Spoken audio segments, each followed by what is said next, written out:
শেখ হাসিনার বিকল্প তো কেউ নাই। এখন পর্যন্ত বাংলাদেশে আওয়ামী লীগই ক্ষমতায়, বিদেশে আবার সেই শাহবাগ ফিরবে 2013 সালের। ঢাকা আটের এখন সবথেকে হেভিওয়েট প্রার্থী ওসমান হাদি। দর্শক সময় টেলিভিশনে আজকে বিশেষ আয়োজনে আপনাদের সবাইকে স্বাগত জানাচ্ছি। আমি তানভীর হাসান। দুয়ারে কড়া নাড়ছে জাতীয় সংসদ নির্বাচনকে কেন্দ্র করে কিন্তু ইতিমধ্যে মাঠে নেমে গেছেন প্রার্থীরা। আজকে আমার সঙ্গে তেমনই একজন প্রার্থী আছেন, তিনি হচ্ছেন ঢাকা 8 আসন থেকে এবার নির্বাচনে দাঁড়াচ্ছেন স্বতন্ত্র প্রার্থী হিসেবে ওসমান হাদি।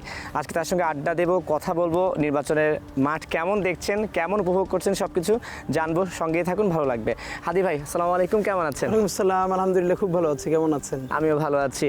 নির্বাচনের মাঠে নেমে গেছেন আপনি ইতিমধ্যে, একটু জানতে চাই কেমন যাচ্ছে ব্যস্ততা, কেমন চলছে সবকিছু? ব্যস্ততা তো ভীষণ, দেখতেই পাচ্ছেন। বিশেষ করে আমাদের ইচ্ছা ছিল কি যে আমরা একটা রোল মডেল তৈরি করতে চাই বাংলাদেশের পলিটিক্সে। মানে একটা ঐতিহাসিক জুলাই হলো, এটাকে কেন্দ্র করে মানে কিছু একটা নতুন করে শুরু করা, যেটা আগে হয় নাই, যেটাকে মানুষ পছন্দ করবে।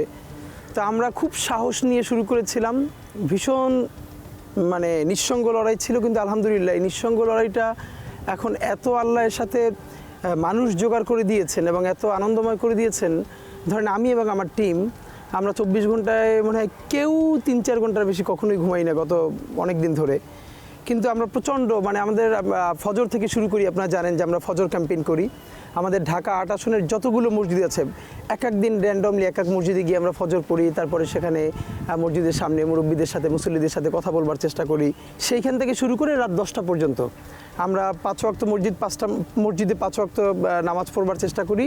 বাকি টাইম বিভিন্ন স্কুলের সামনে, কলেজের সামনে, দোকানে, রাস্তায় আমরা হাঁটি, বাড়ির সামনে যাই, সিকিউরিটি গার্ড আঙ্কেলদের সাথে কথা বলি। মানে সব ঘরানার মানুষদেরকে আমরা কানেক্ট করবার চেষ্টা করি। আমাদের একটা ইচ্ছা যে আমাদের এখানে যত ভোটার, মানে এর ম্যাক্সিমাম এমন যেন কেউ না হয় সে যেন বলতে না পারে যে এই ছেলেটাকে আমি একবার ফিজিক্যালি দেখি নাই, মানে শুধু ওকে টিভিতেই দেখি, স্ক্রিনেই দেখি।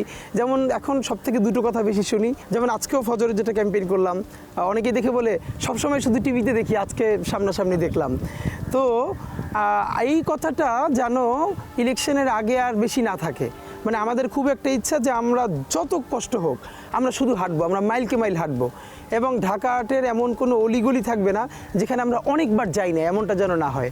তো এই জন্য আমরা একটা আমাদের মনে হচ্ছে কি, দেখেন এই যে পলিটিক্স, কালচার, এগুলো তো আমরা টুকটাক বই পড়েছি, আশপাশ বুঝবার চেষ্টা করেছি, কিন্তু মানুষকে রাজপথ যা শেখায় এইটা দুনিয়ার হাজার বইও শেখায় না, হাজার পুস্তকও শেখাতে পারে না। প্রতিটা দিন রাজপথে মানুষ কিভাবে ইন্টারাক্ট করছে আমাদের সাথে। ধরেন আজকেই বলি, আজকে ফজরের নামাজ পড়ে, ফজরের যে ক্যাম্পেইন ছিল, ক্যাম্পেইন করে আমরা বাংলা মোটরের দিক থেকে যাচ্ছিলাম। তো বাংলা মোটর মোড়ে এক চাচা, উনি সারা রাত কলা রুটি বিক্রি করে আর ডিম সিদ্ধ বিক্রি করে। তো উনি দেখে দৌড়ে এসে আমাকে জড়ায় ধরলো এবং হাতের মুঠোয় একটা টাকা দিল যে এটা আমাকে গিফট হিসাবে। তো আমি নিব না, তারপরও নিলাম। যে মনে করলাম 100 টাকার একটা নোট হবে, না নিলে উনি কষ্ট পেতে পারেন, এই জন্য নিলাম। একটু পরে খুলে দেখি সেটা 1000 টাকার নোট। এখন আপনি চিন্তা করবেন, যিনি সারা রাত জেগে রুটি কলা বিক্রি করেন তার সারাদিনই কিন্তু 1000 টাকা প্রফিট হয় না। এটা অন্তত ওনার 2 দিনের পুরো প্রফিটটা। তা আমি দৌড়ে আবার ওনার কাছে গেছি যে আমি এটা কোনোভাবে নিতে পারবো না, আপনার পকেট থেকে আমি নেই, আমার পছন্দ মতো আমাকে দিতে হবে, নইলে আমি নিব না। কিন্তু সে কোনোভাবে রাজি হলো না এবং মানে দেখলাম যে তখন উনি অনেক কষ্ট পাবেন। এইটা আজকের শুধু একটা ঘটনা বললাম। এরকম ঘটনা মানে আমাদের জন্য হচ্ছে কি, ধরেন আমরা সোশ্যাল মিডিয়ায় নিজেরা এগুলো পাবলিশ করি না দুটো কারণে। একটা হলো যার সাথে এটা ঘটছে সে তো কোনো কিছু প্রাপ্তির আশা এটা করছে না বা আমাকে দিচ্ছে না, শুধুই ভালোবেসে, হ্যাঁ, এইটা আমরা টের পাই। সুতরাং এইটার যেন একটা কৃত্রিমতা তৈরি না হয়, এটা প্রচুর প্রচারের মধ্য দিয়ে, নাম্বার 1। নাম্বার 2 হলো তার তো একটা প্রাইভেসিও আছে, আমরা তো সেটা নষ্ট করতে পারি না। আপনি দেখবেন কিছুদিন আগে আমরা সেদিন শাহজাহানপুরে ভোটার যোগ করি, এক আপা এসেছেন আমাদের টিমের কাছে খোঁজ নিয়ে, এবং এসে উনি 2 কেজি আঙুর নিয়ে এসেছেন প্রথমে আপনার জন্য, আমাদের টিমের সবার জন্য, যে আপনারা এটা সবাই খাবেন, আর 10,000 টাকা হাতে গুনে দিয়ে গেছেন। তো উনি বলেছিলেন যে প্লিজ কেউ ভিডিও করেন না। তো এরপরও মিডিয়ার কোনো ভাই দূর থেকে ভিডিওটা করেছে, এরপর এটা প্রচুর ছড়িয়েছে, আমরা এটা এখনও শেয়ার দেই নাই। পরশু এক আপা আমাদের টিমের সাথে যোগাযোগ করে মালিবাগের দিকে দেখলাম উনি অনেকগুলো খেজুর নিয়ে এসছেন, এবং উনি এসে বলেছেন যে আপনারা দেখি শুধু মুড়ি বাতাসা খান আর ক্যাম্পেইন করেন, আপনাদের এনার্জি লাগবে, ইলেকশন পর্যন্ত আপনাদের যত খেজুর লাগে আমি আপনাদেরকে খেজুর দেবো, কিন্তু আপনারা মাঠে থাকতে হবে। তো এই ছোট ছোট ঘটনাগুলো না আমাদেরকে এত অনুপ্রাণিত করে, এত এনার্জাইজ করে। তখন ওই যে 24 ঘন্টার মধ্যে 3-4 ঘন্টা ঘুমাই, ধরেন ঢাকায় আমার বাসা, আমি 3-4 দিন পর একবার বাসা যাওয়ার সুযোগ পাই, পুরো টিমের সাথে ঘুমিয়ে থাকি। তখন আমাদেরকে আসলে কষ্ট দেয় না, বরং এই ব্যাপারগুলো আমাদেরকে ভীষণ এনার্জাইজ করে। এবং আমার মনে হয় যে ইনশাল্লাহ আমরা একটা নতুন যে পলিটিক্যাল নির্মাণের দিকে যাচ্ছি। এমপি হওয়াটা খুব ছোট একটা ব্যাপার, এই জন্য ছোট ব্যাপার বলি। আমি নিজে ইলেকশনে লড়ছি, দেখেন বাংলাদেশে তো 300 এমপি হবে। আপনি বলেন না, গত 50 বছরে অনেক এমপি আছে না, 4বার 5বার করে নির্বাচিত হয়েছেন, কিন্তু তার এলাকার বাইরে জাতীয় পর্যায়ে তাকে কয়জন মানুষ চেনে? অথবা তিনি মরে যাবার পরে এই দেশে ও জাতির জন্য তার কি জাতীয় ইম্প্যাক্ট তৈরি হয়েছে? এর মানে 5বার এমপি নির্বাচিত হওয়াটা অনেক কিছু না। এর মানে আমরা যদি আমাদের ইচ্ছাটা, আমরা ইলেকশনটা আমাদের লড়াইয়ের একটা অংশ, আমরা এমন একটা জায়গা তৈরি করতে চাই যাতে বাংলাদেশে এই যে হাজার হাজার কোটি টাকার নির্বাচন, এই যে মানুষকে ভয় দেখিয়ে নির্বাচন, এই জায়গা থেকে সরে যেন ভালোবাসার নির্বাচন, ভালোবাসার একটা দেশ এবং ইনসাফের একটা দেশ তৈরি হয়। তো ওই জায়গাটায় ইনশাল্লাহ আমাদের মনে হচ্ছে যে আমরা একটু একটু আগাচ্ছি এবং এটাই আমাদের সব থেকে ভালো লাগা। হাদি ভাই, এই সব কিছু নিয়েই কথা হবে। প্রথমবারই তো আপনি নির্বাচনের মাঠে নামছেন, অনেকেই বলছে যে নির্বাচন নিয়ে অনেকে শঙ্কা আছে যে নির্বাচন হবে কিনা, আদৌ নির্বাচন নাকি হবে না, এবং আমরা সোশ্যাল মিডিয়ায় প্রচার হতেও দেখি যে নির্বাচন হওয়ার কোনো সম্ভাবনাই নাকি দেখছেন না অনেকে। আপনার কাছে কি মনে হয়, কোনো শঙ্কা দেখছেন আমরা আপনি? যদি স্বাভাবিকভাবে দেখি যে নির্বাচনটা না হলে সুবিধা কার? নির্বাচনটা না হলে একমাত্র সুবিধা ফ্যাসিস্ট আওয়ামী লীগের। কারণ হচ্ছে তারা চাইবে যে এই নির্বাচনটা পিছিয়ে যাওয়ার মধ্য দিয়ে অন্যান্য দলগুলোর মধ্যে একটা পলিটিক্যাল ক্যাওয়াস তৈরি করা। ক্যাওয়াস হলে পরে এরপরে দেশে একটা অস্থিতিশীল পর্যায়ে তৈরি যদি হয়, এরপর তারা একটা 1-11 তৈরি করা, অথবা এমন একটা সরকার বসানো যেই সরকারটা 6 মাস 1 বছর সময় নিয়ে আওয়ামী লীগকে নিয়ে বা একটা গুড আওয়ামী লীগ তৈরি করে একটা নির্বাচন দিবে। তো এছাড়া ধরেন যারা বাংলাদেশপন্থী দল আছে, এখানে কারো হতে পারে 1 মাস 2 মাস আগে পরের ইস্যু থাকতে পারে, এইটা ইস্যু হতে পারে কারোর জন্য, একটু আগাতে পারে বা পিছাতে আগাতে পারে, এক সপ্তাহ পিছাতে পারে, এগুলো কোনো ইস্যু না। কিন্তু নির্বাচন হবে না বা লাগবে না, আমাদের দেশের এখন স্থিতিশীলতার জন্য নির্বাচন অত্যন্ত জরুরি। এবং আমরা যেটা বুঝি, গভর্নমেন্টের তরফে একটা ভীষণ আন্তরিক চেষ্টা আছে যে তারা খুব সুন্দর একটা নির্বাচন দিতে চায়। এবং আমার ধারণা ইলেকশন ইনশাল্লাহ অন টাইম হয়ে যাবে। এখন কোনো একটা ইমার্জেন্সি কারণে যদি 1 সপ্তাহ 2 সপ্তাহ আগে পড়ে হয়, ওটা ভিন্ন আলাপ, কিন্তু আই থিঙ্ক অবশ্যই নির্বাচন হতেই হবে। এটা নির্বাচন না হলে আমাদের জন্য অনেক ক্ষতি হয়ে যাবে। নির্বাচন তো অবশ্যই হবে, এবং আমরা দেখতে পাচ্ছি যে দলগুলোর মধ্যে কিন্তু প্রস্তুতি শুরু হয়ে গেছে। আমি আপনার আসনের দিকে নজর দেবো, তার আগে একটা ব্যাপার বলতে চাই যে বিভিন্ন দল তো আসলে প্রার্থী ঘোষণা করছে, বড় বড় দল সহ সবগুলো দলই, স্বতন্ত্র প্রার্থীরা কিন্তু অলরেডি মাঠে নেমে গেছে। এই যে প্রার্থী ঘোষণা করেছে বড় দলগুলো, আপনার পর্যবেক্ষণে এই প্রার্থিতা ঘোষণাগুলো আপনি কেমনভাবে দেখছেন? আপনার কাছে মনে হচ্ছে যে বড় দলগুলো ভালোভাবে প্রার্থী দিচ্ছে এবার? না, এখানে একটা ক্রাইসিস, দেখেন ক্রাইসিসটা কি, যেমন আমাদের একটা প্রত্যাশা ছিল যে আপনি যতই বলেন যে মুরব্বীদের অবশ্যই আমরা সম্মান করি, ভালোবাসি, কিন্তু এই যে ঐতিহাসিক একটা গণ অভ্যুত্থান, যার ফলে আমাদের মুরব্বীরা প্রত্যেকটা দলের তারা এখন নির্বাচন করতে পারছেন, কথা বলতে পারছেন সুন্দর করে, কিন্তু এই গণ অভ্যুত্থানটা তো হয়েছে মূলত তরুণদের হাত ধরে, তরুণদের নেতৃত্বে। অবশ্যই ধরেন আমি আমার পরিবারে যদি তরুণ হই, আমার পিছনে আবার বাবা মা আত্মীয় স্বজন দাঁড়িয়েছে, কিন্তু শুরুটা করেছে কিন্তু প্রত্যেক ঘরের তরুণ। যেই ঘরের 9-এর বাচ্চাটা বের হয়ে এসেছে একটা বটি হাতে, তাকে সেফগার্ড দেওয়ার জন্য তার বাবা মা চলে এসেছে রাস্তায়। নট নেসেসারিলি তার বাবা মা আগে এসেছে তারপর বাচ্চাটা এসেছে, সেটা না। আমরা প্রত্যাশা করেছিলাম প্রত্যেকটা রাজনৈতিক দল থেকে একটা বড় অংশের তরুণদেরকে এবার অগ্রাধিকার অথবা ধরেন তাদেরকে নমিনেশন দেয়া, কিন্তু সেটা খুবই কম। ধরেন ইভেন আরেকটা চিন্তা দেখেছিলাম, আমরা প্রত্যাশা করেছিলাম নারী। দেখেন সবাই কিন্তু এই যে নারীর রাজনীতি, নারীর ক্ষমতায়ন, এটা নিয়ে কথা কিন্তু বলার সময় সবাই বলে, কিন্তু বাংলাদেশের যে এখন বড় রাজনৈতিক দল, আমি কোনো নাম ধরে বলছি না, আপনি বলেন তো 300 আসনের মধ্যে কয়টা রাজনৈতিক দল সরাসরি নারীদেরকে নমিনেশন দিয়েছে?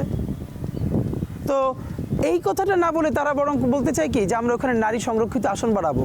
আপনি সংরক্ষিত নারী আসন যত বাড়াবেন তত আপনি নারীকে আরও আটকে রাখবেন, তাকে মূলধারায় কম্পিট করতে দিবেন না। কেন? আপনি বরং এই যে পুরুষের সাথে লড়ে আসবার মতো সক্ষমতা নারীর মধ্যে তৈরি হতে যদি আমি না দেই, সে লড়াই করবে কিভাবে? তো সেই হিসেবে আপনি দেখেন তো, আপনি নিজেও জানেন যে বাংলাদেশের যে বড় দলগুলো 300-র মধ্যে ঠিক কয়জন নারী প্রার্থী দিতে পেরেছেন? এত প্রার্থীর মধ্যে কয়জন তরুণ, একদম ওরকম তরুণ, আপনি ধরেন 30 বছর বয়স, 30 থেকে 35 এরকম কয়জন আছে? খুব কম। আমরা প্রত্যাশা করেছিলাম এটা হলে বেশি ভালো হতো।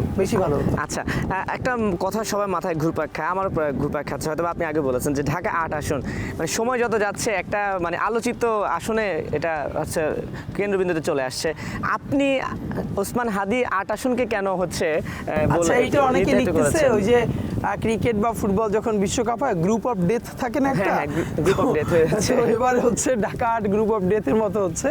দেখেন সম্ভবত যখন দেশের নির্বাচনের আলোচনাই শুরু হয় না, অন্তত এখন থেকে 9 মাস আগে আমার মনে আছে, তখনই আমি পাবলিকলি ঘোষণা দিয়েছি যে আমি ঢাকা 8-এ নির্বাচন করব, এবং এটা খুবই বুঝে শুনে বলেছি। মানে ঢাকাটা একটা হেভিওয়েট আসন এই জন্য না, কেন সেটা আমি বলছি, এবং ওইটাই তখন প্রচুর মিডিয়ায় নিউজ হয়েছে। এরপর তো প্যারালালি অনেকবার বলেছি, ইভেন আমি ক্যাম্পেইনেও তো আছি অন্তত 3 মাস ধরে, যখন নির্বাচন অনবোর্ডই হয় না দেশের মধ্যে। দেখেন, আপনারা যদি আমাদের অ্যাক্টিভিজমটা খেয়াল করবেন আমাদের পুরো লড়াইটা একটা কালচারাল লড়াই। আমরা বলেছি যে বাংলাদেশে যতক্ষণ না পর্যন্ত একটা বাংলাদেশপন্থী সাংস্কৃতিক বিপ্লব হবে ততদিন পর্যন্ত আমাদের মুক্তি হবে না। এই যে সবাই বলে না যে আওয়ামী লীগ ক্ষমতায় নেই, আমি এটা বিশ্বাস করি না। এখন পর্যন্ত বাংলাদেশে আওয়ামী লীগই ক্ষমতায় কালচারালি, মানে আপনি পলিটিক্যাল যে পাওয়ার ওই জায়গা থেকে হয়তো তার উপরের লেয়ারটা নাই, কিন্তু যে ন্যারেটিভ, যে এস্টাবলিশমেন্ট, যে ভাবনা চিন্তা, যে চিন্তা কাঠামো, এই পুরোটাই আওয়ামী লীগের তৈরি রাজনীতির উপরে দেশ চলছে।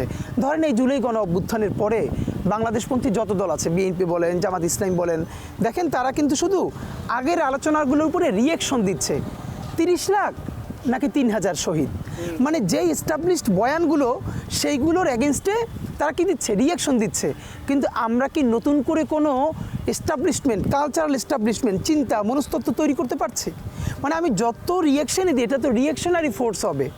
এখন আমাকে কি করতে হবে? আমাকে নতুন করে তৈরি করতে পারতে হবে। আপনি বলেন তো, বিএনপির এখন পর্যন্ত আর একটা ছায়ানট কোথায়, উদীচী কোথায়, সম্মিলিত সাংস্কৃতিক জোট কোথায়? তার কি এটা লাগবে না? সেই চিন্তাই তো নাই। জামাত ইসলামের, তার তো এই চিন্তা নাই। তাহলে যেখানে আওয়ামী লীগের 100টা লেয়ার ছিল বেনামে এই সাংস্কৃতিক হেজিমনি তৈরি করবার জন্য, যে তার মনস্তত্ত্ব তৈরি করে দিবে, যে ছেলেটা প্রচুর অ্যান্টি আওয়ামী লীগ হবে, সেই ছেলেটাও দিন শেষে নিজের অজান্তে যে পলিটিক্যাল অ্যান্ড কালচারাল ইনপুটটা দিবে সেটা আওয়ামী লীগের ঘরে যাবে। এটাই তো কেমন হয়েছিল। আমি আওয়ামী লীগ পছন্দ করি না, কিন্তু শেখ হাসিনার বিকল্প তো কেউ নাই। এই তৈরি করা হয়েছিল না, এই তো কালচারাল এস্টাবলিশমেন্টের মধ্যে দিয়ে। আপনি বলেন তো, এই যে বিএনপি বলি, জামাত ইসলামী বলি, যারাই আগামী 5 বছর ক্ষমতায় থাকবে, তারা কি শুধু 5 বছরের চিন্তাই করছে? আগামী 50 বছরের চিন্তা কই? তার এখন আমাদের দেশের সাংস্কৃতিক মানে বুঝে কি জানেন? শুধু নাচ গান কবিতা, মানে একটা কনসার্ট করলেই হয়ে যাচ্ছে, একটা কাওয়ালি প্রোগ্রাম করলেই হয়ে যাচ্ছে। এই যে মনস্তত্ত্ব তৈরি, আপনার নতুন বয়ান, নতুন ন্যারেটিভ, চিন্তাধারা, সেইটা কই? আয়োজন নাই তো। আমাদের লড়াইটা হলো অনেক পরবর্তী একটা লড়াই, যে আমরা একটা বাংলাদেশপন্থী সাংস্কৃতিক সংগ্রাম চাই, একটা বিপ্লব চাই। যেমন এখন যেই ছেলেটাই তৈরি হবে, সে হয়তো পরবর্তীতে কোনো দিন বিএনপি করবে, জামাত করবে, এনসিপি করবে, যা ইচ্ছা তাই করবে, তো কোনো পলিটিক্সে করবে না। সে আমেরিকায় পড়তে চলে যাবে, ইউএস মানে কানাডা যাবে, অস্ট্রেলিয়া যাবে, আর্ট করুক, কালচার করুক, যা ইচ্ছা তাই করুক। কিন্তু আমাদের এই গ্রুমিংয়ের মধ্য দিয়ে যেই ছেলেটা, যেই মেয়েটা তৈরি হবে, সে যেই ইনপুটটাই দেবে সেটা বাংলাদেশের কাজে লাগবে, সেটা কোনোভাবে ভারতকে সাপোর্ট করবে না। সেই ইনপুটটা যাবে বাংলাদেশের সীমান্তের পক্ষে, স্বাধীনতার পক্ষে, এবং আমার নিজের অধিকারের পক্ষে, ইনসাফের পক্ষে। ওই মনস্তত্ত্ব যতদিন না পর্যন্ত তৈরি করতে পারবো, ধরেন আমি আপনাকে বলি, এই যে ঐতিহাসিক একটা গণ অভ্যুত্থান হলো, আপনি বিশ্ব সাহিত্য কেন্দ্রের প্যারালাল আর কোনো প্রতিষ্ঠান কি দাঁড় করানোর কোনো উদ্যোগ কারো দেখেছেন? অবশ্যই না, আমরা দেখছি না। এই তৈরি না হলে, দেখেন, পলিটিক্স কোনোদিন ভাই কালচার তৈরি করে দেয় না। কালচার এমন জিনিস যেটা পলিটিক্স নির্মাণ করে দেয়। এই পলিটিক্সটা বাংলাদেশে আওয়ামী লীগ বোঝে।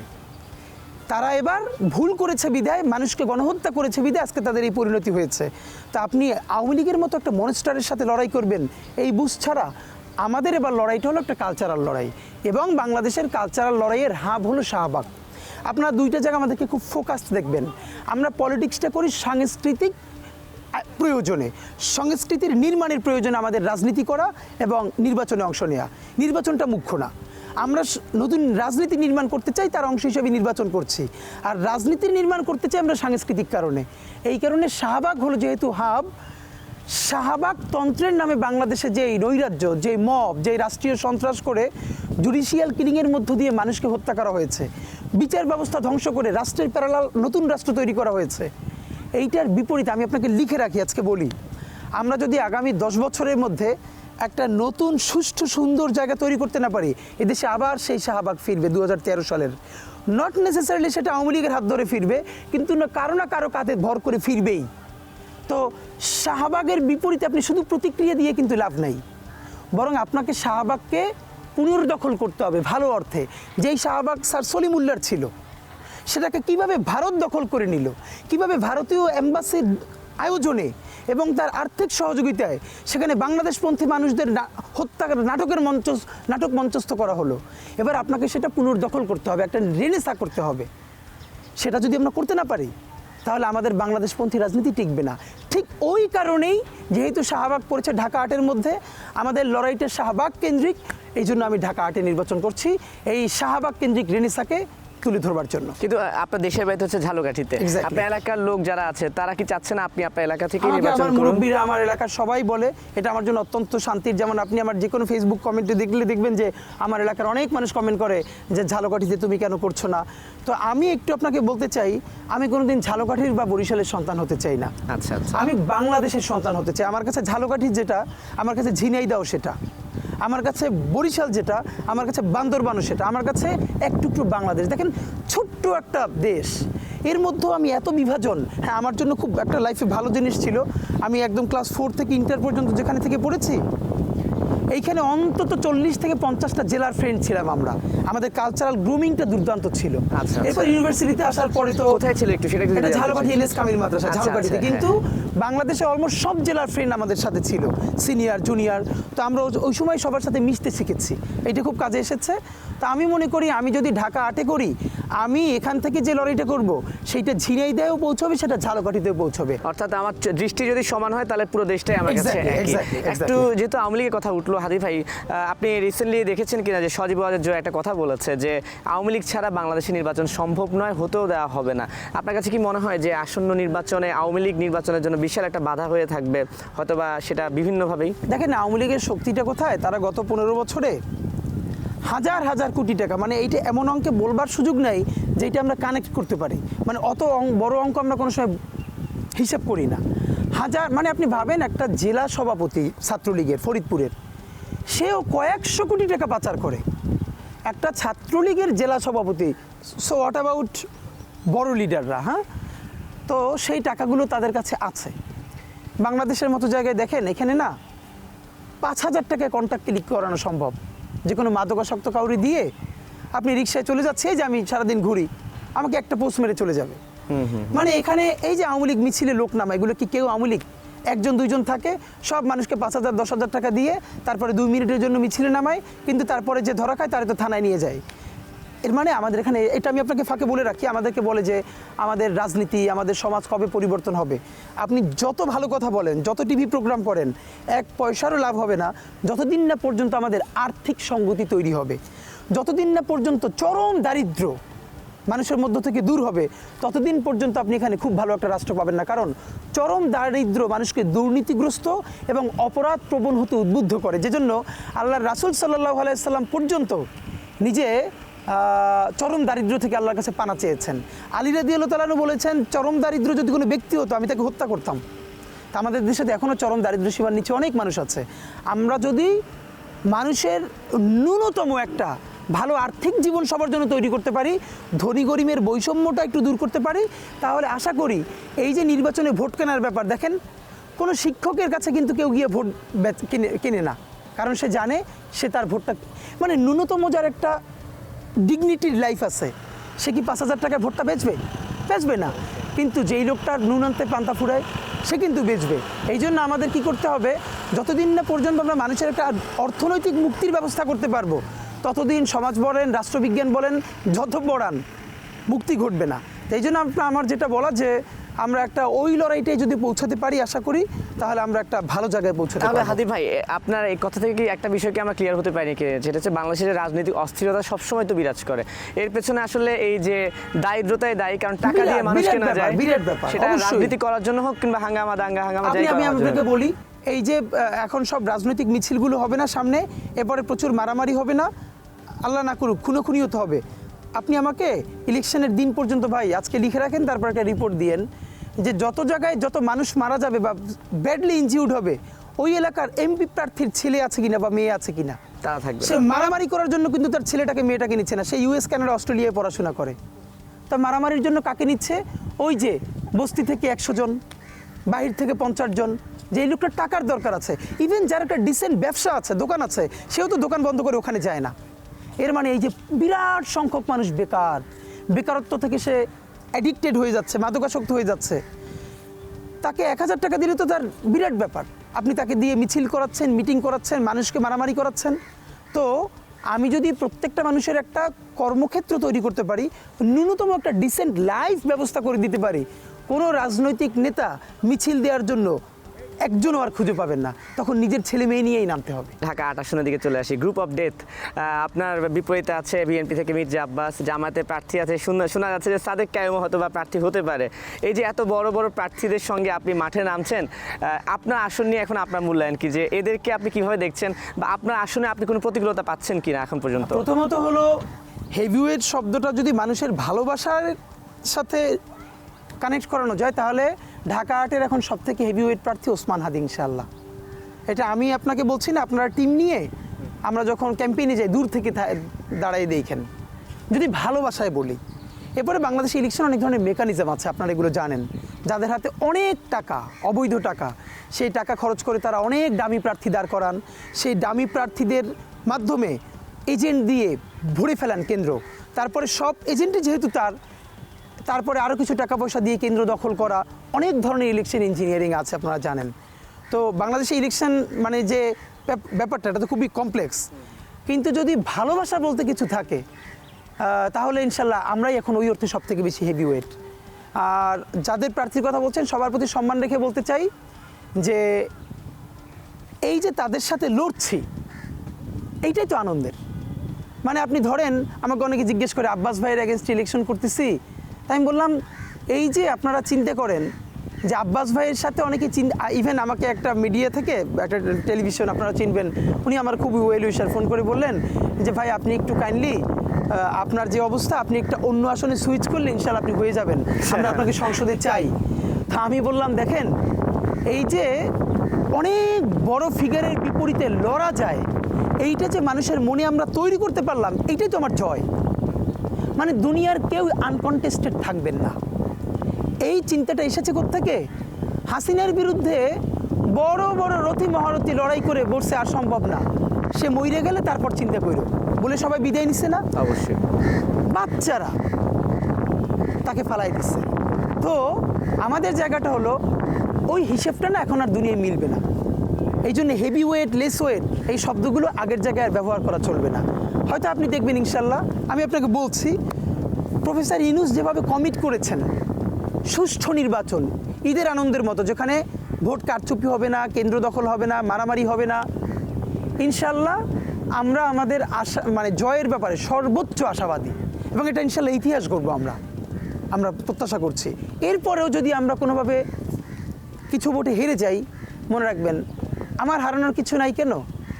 একটা টাকা খরচ ছাড়া জনগণের পয়সায় মাইলকে মাইল হেঁটে হেঁটে জনগণের নির্বাচন করে, যার দল নাই, যার ওই অর্থে কর্মী নাই, জনতাই যার কর্মী, সে যদি আজকে 50,000 ভোট পায়, ইনশাআল্লাহ 5 বছর পরে এই 50,000 ইনশাআল্লাহ 50 লক্ষ হয়ে যাবে, এবং এই রাজনীতিটাই বাংলাদেশের মূলধারার রাজনীতি হয়ে দাঁড়াবে।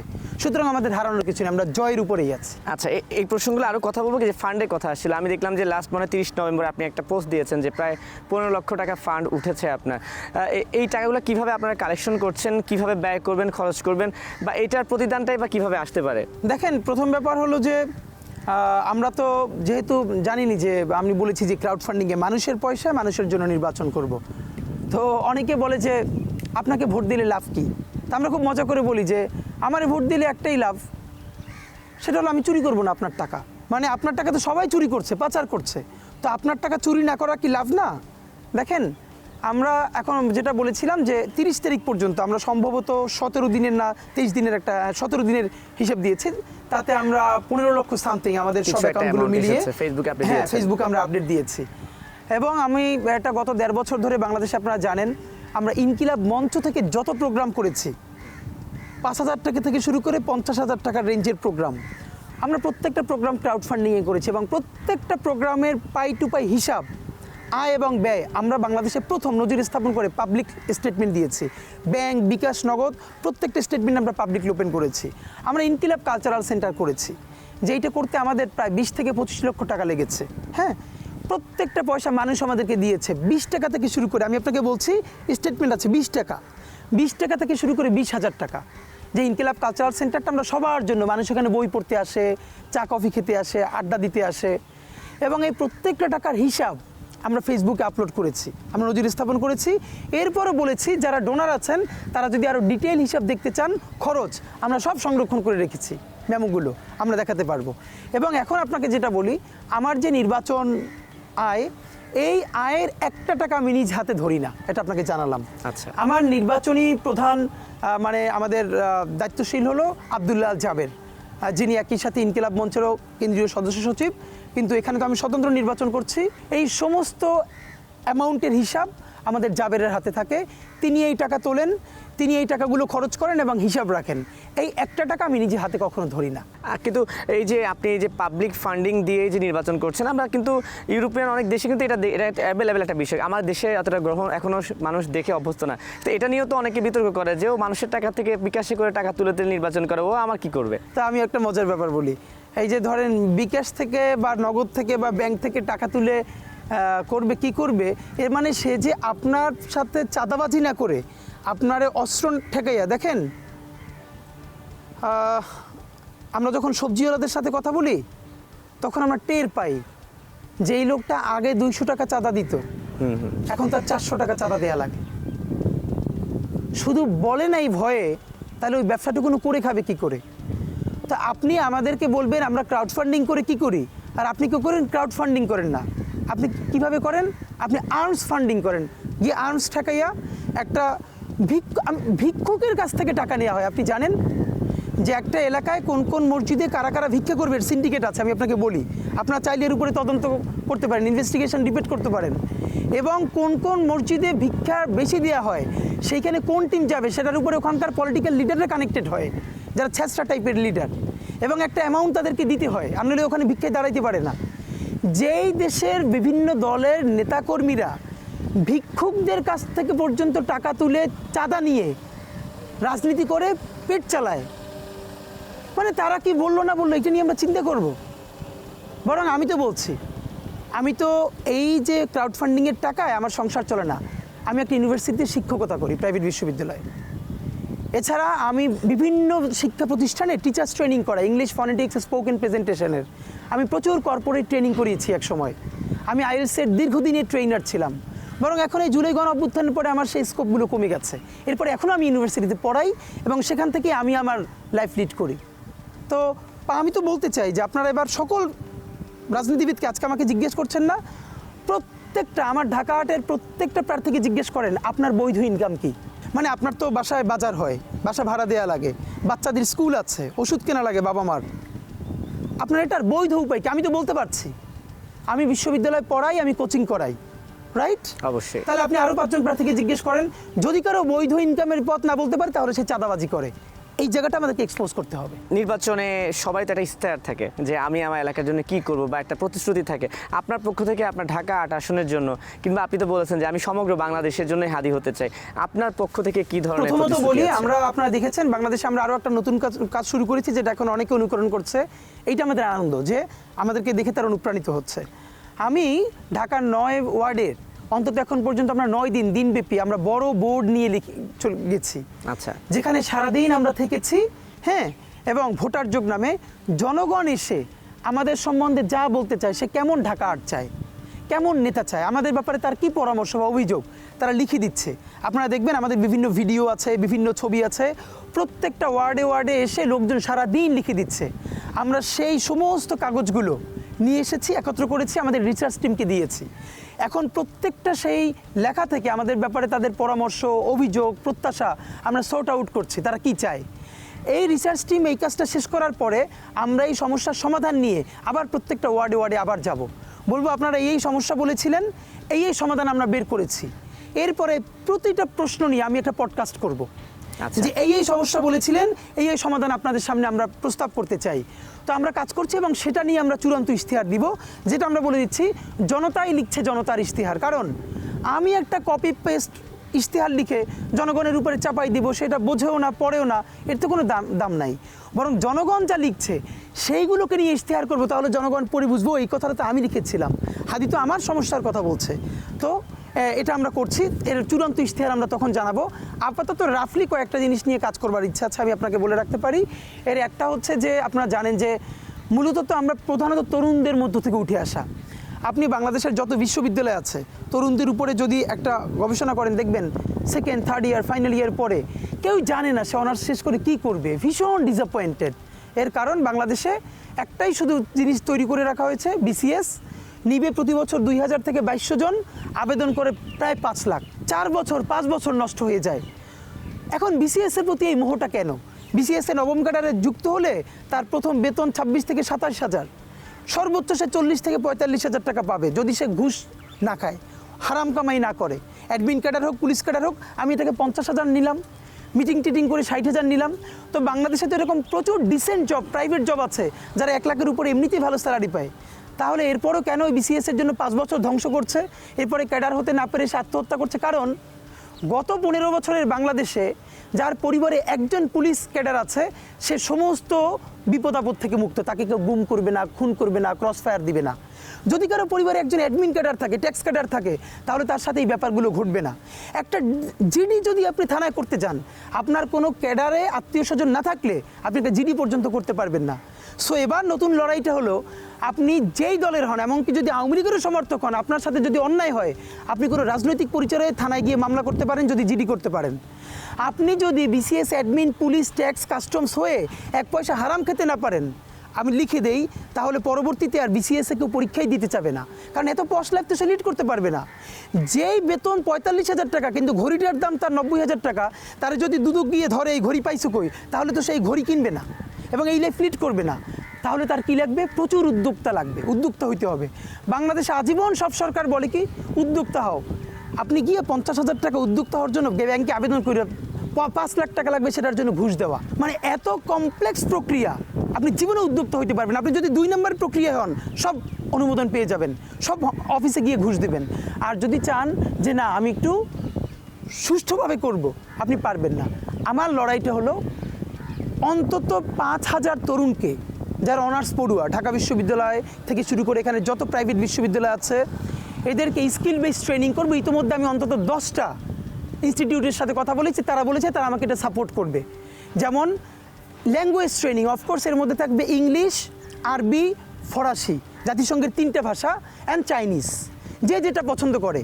চায়না একটা বড় মার্কেট আমাদের হতে পারে, পুরো ইউরোপে একটা বড় মার্কেট হতে পারে স্প্যানিশ, ফরাসি জানলে।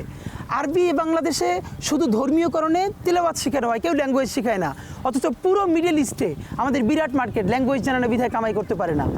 আমরা আমি নিজেও যেহেতু 10 বছর ধরে ইংরেজি ভাষা পড়িয়েছি বাংলাদেশের বিভিন্ন বিশ্ববিদ্যালয়ের শিক্ষার্থীদেরকে, আমি নিজে ট্রেনিং করাবো, আমার টিম এবং এই টিমটাকে বড় করে বিভিন্ন ল্যাঙ্গুয়েজ ট্রেনিং তাদেরকে দিব।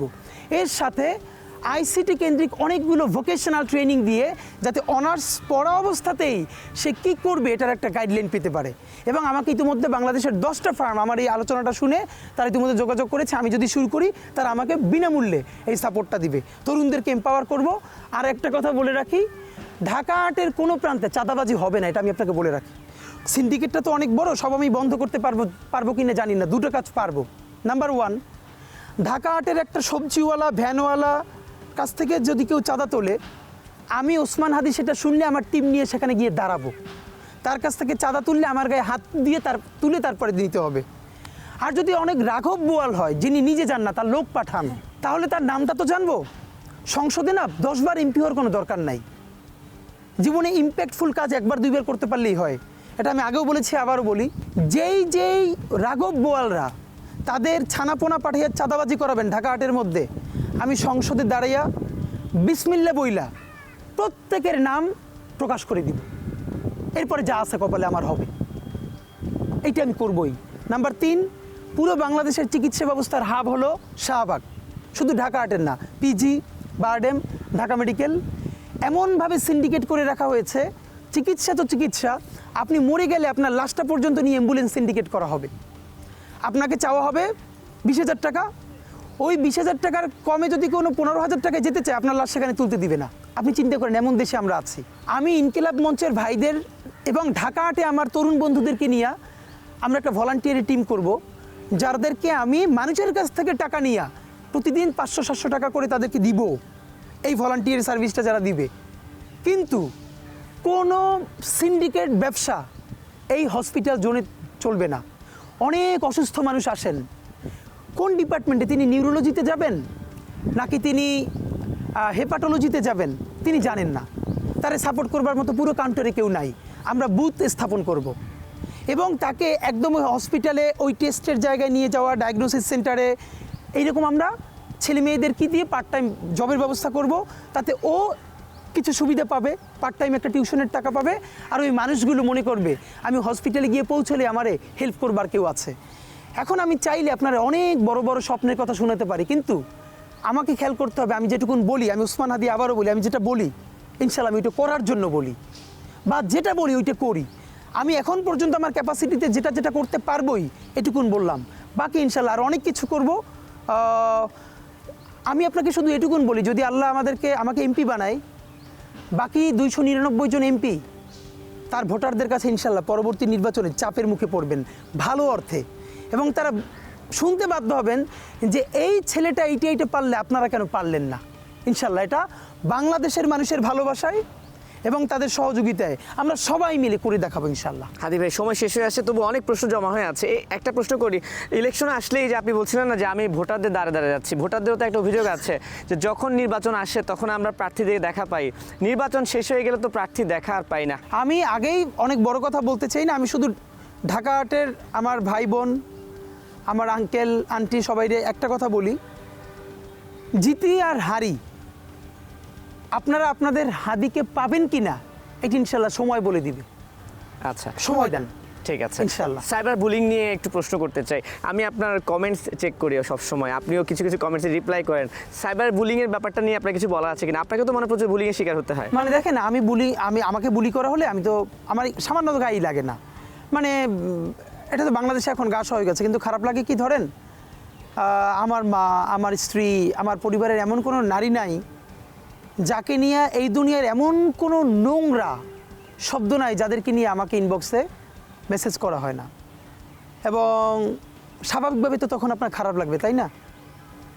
তো মাঝে মধ্যে হতাশ হই, কিন্তু এখন হতাশও হই না, বরং আমি সাইকিটা বুঝতে পারি যে আমার একটা কথা অপছন্দ হওয়ার কারণে আপনি আমাকে গালি দিতে পারেন অফকোর্স, কিন্তু আমাকে গালি না দিয়া যখন আপনি আমার মা, বোন, আমার স্ত্রীকে গালি দিচ্ছেন, এর মানে হলো আমাদের একটা তুমুল লড়াই করতে হবে সামাজিক মনস্তত্ত্ব পরিবর্তনের। আমি এইটা বুঝবার চেষ্টা করি যে এই যে সে গালিটা দিতে পারছে, সে মোটিভেটেড হচ্ছে। অপরাধ করলেন আপনি, কিন্তু গালি দিচ্ছে আপনার মাকে, এইটা তো একদিনে তৈরি হয় নাই, একদিনে ভাঙবেও না। তখন আমি গভীরভাবে বুঝবার চেষ্টা করি যে আসলে কী করলে পরে আগামী 20-30 বছর পরে আমি অপরাধ করলে যেন আমাকেই গালি দেয়, আমার পরিবারের মা বোন গালি না শোনে, সেই জায়গাটা আমরা পৌঁছতে পারবো কবে। তো আমি বরং এগুলোকে এখন এভাবে বুঝবার চেষ্টা করি যে কী কাজটা করলে পরে, কোন লড়াইটা করলে পরে আমরা ওই বাংলাদেশটা করতে পারবো। আমাদেরকে একটা লড়াই করতে হবে। আমি পার্সোনালি কষ্ট পাই না, কিন্তু দেখেন আমাদের জুমা, আমাদের মেয়েরা যারা আমাদের সাথে অ্যাক্টিভিজম করে, দেখেন বুলি করা তো ভিন্ন কথা, তাদেরকে নিয়ে ফেক পর্যন্ত বানানো হয়। জুমার মা সেদিনকে ডাকসুর যে মুক্তিযুদ্ধ বিষয়ক সম্পাদক ফোন করে কান্না করতেছে যে সে তো একটা কমিউনিটিতে থাকে, তার ছোট বোনেরা স্কুলে যায়, তারা দেখাচ্ছে তার পর্ন ভিডিও, সেই কমিউনিটিতে কীভাবে থাকে, অথচ পুরোটা ফেক এআই ভিডিও হয়, এআই দিয়ে তৈরি করা। খুব কঠিন লড়াই, খুব। কিন্তু এখানে যে বিষয়টা তুলতে চাই, তাহলে ধরুন আমরা সাইবার সুরক্ষা আইন নিয়ে যেটা হয় কি, যখনই মামলা হয় তখনই আবার বলা হয় যে বাক স্বাধীনতায় হস্তক্ষেপ। এখন গালি দেওয়া মানে কি বাক স্বাধীনতা, বা এটাকে আসলে কন্ট্রোল করা যায় কিভাবে? দেখেন, এটার ব্যাপারে সোশ্যাল মিডিয়ার বুলিটা খুবই কঠিন, খুবই কঠিন। আমি আপনাকে অন্তত এটুকুন বলতে চাই, ধরেন একদম নামে আইডি যে ব্যক্তি পরিচিত, তিনিও তো অনেক সময় বুলি করছেন, খারাপ কথা বলছেন, তার ব্যাপারে তো আপনি অ্যাকশন নিতে পারেন। আর যদি আপনি আমাদের ওই সাইবার সিকিউরিটিটা যদি তৈরি না হয়, এটার ভয়াবহ বিপর্যয় তৈরি হবে নির্বাচনের সময়। দেখবেন এআই দিয়ে এত বাজে বাজে পলিটিক্যাল কাওয়াজ তৈরি করা হবে, আল্লাহ না করুক এইসব ফেক ভিডিও যে ফেক, তাও তো গ্রামের লোকজন বুঝবে না, তারা একে অপরকে হয়তো খুন করা পর্যন্ত পর্যায়ে চলে যেতে পারে। সুতরাং বাংলাদেশের সামনের আমি যেটা মনে করি, সাইবার সিকিউরিটি সবথেকে বড় গুরুত্বের জায়গা দিয়ে দেখা দরকার, যাতে করে র্যাপিড রেসপন্স নেওয়া যায়। এইরকম কোনো পেজ তৈরি করলে সাথে সাথে ব্লক করলে তাদেরকে যেন আইনের আওতায় আনা যায়, এটাই এখন আমাদের সবথেকে বড় ভাবনার বিষয়। আর একটু আগে দেখছিলাম প্রায় একা একে আপনি শুটিংয়ে আসছিলেন, আপনার সঙ্গে আমার দেখা হচ্ছিল প্রচারণা শেষ করে।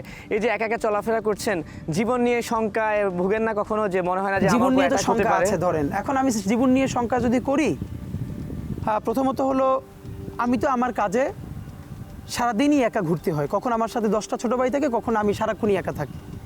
দুইটা ব্যাপার দেখেন, আমি যখন রিক্সায় যাই তখন একজন মাছওয়ালা আমার হাদি ভাই বলে যখন ডাক দেয়,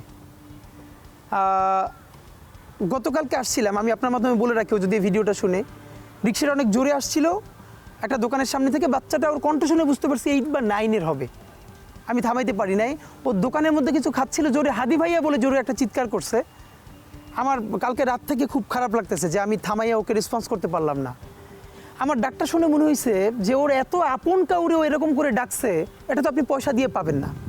সুতরাং ওই পরিমাণ সুরক্ষার মধ্য দিয়ে গেলে এই যে মানুষের সাথে মানুষের কাছ থেকে লেসন নেওয়া, এটা তো বন্ধ হয়ে যাবে।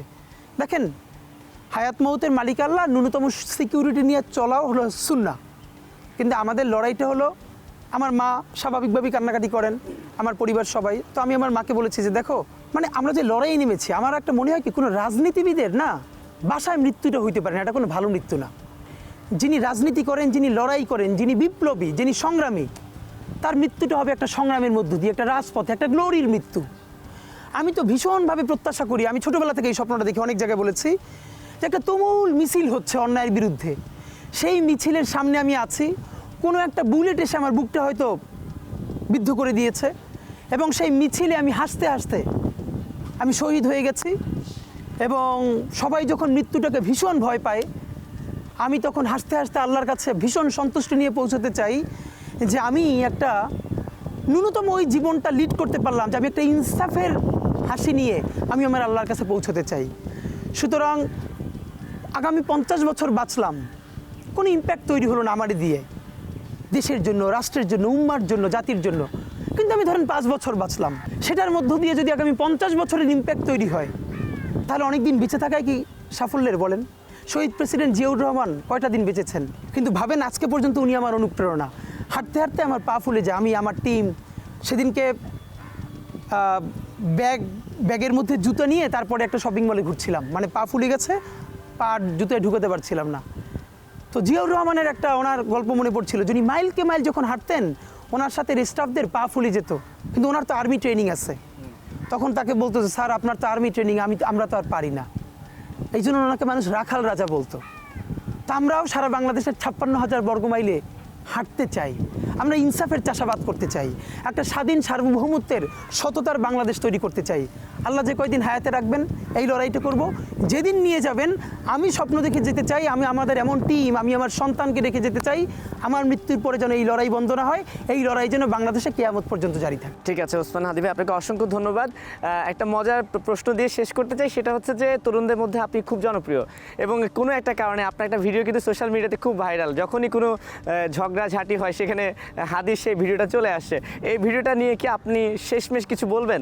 না, শেষমেশ এটাই, এটা অনেকবার বলেছি, প্রচণ্ড গণহত্যাকারী জালেম নমরুদ ফেরাউনের বিপরীতে একজন অস্ত্রহীন, কণ্ঠহীন, শক্তিহীন মাজলুমের কি থাকে? শুধু জবান। এর মানে হলো মাজলুমের গালিটাই হলো তার মুক্তির মহাকাব্য। আমি আপনাকে আজকে একটা কথা বলে রাখি, শিক্ষিত মানুষের হাতে গালি নিরাপদ, এই কথাটা মনে রাখবেন।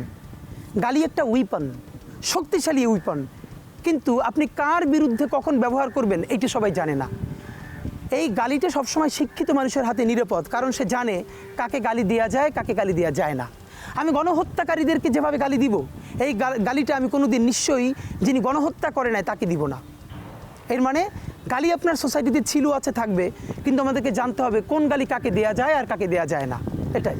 ওসমান হাদি, আপনাকে অসংখ্য ধন্যবাদ। শেষমেশ আপনার আসনে যারা আছে তাদের উদ্দেশ্যে, কিংবা যারা নির্বাচনের জন্য অপেক্ষা করছে, পুরো একটা দেশ এবার নির্বাচনে ভোট দিতে চায়, তাদের উদ্দেশ্যে যদি কিছু বলার থাকে ছোট্ট করে বলে দিতে পারেন। ঢাকা হাটে আপনাদের কারো ভাই, কারো বন্ধু, কারো সন্তান ওসমান হাদি যে নির্বাচনটা করছে, আমি যেহেতু কোনো দলের না, সুতরাং ওই দলীয় স্ট্রাকচারের কর্মী আমার নাই।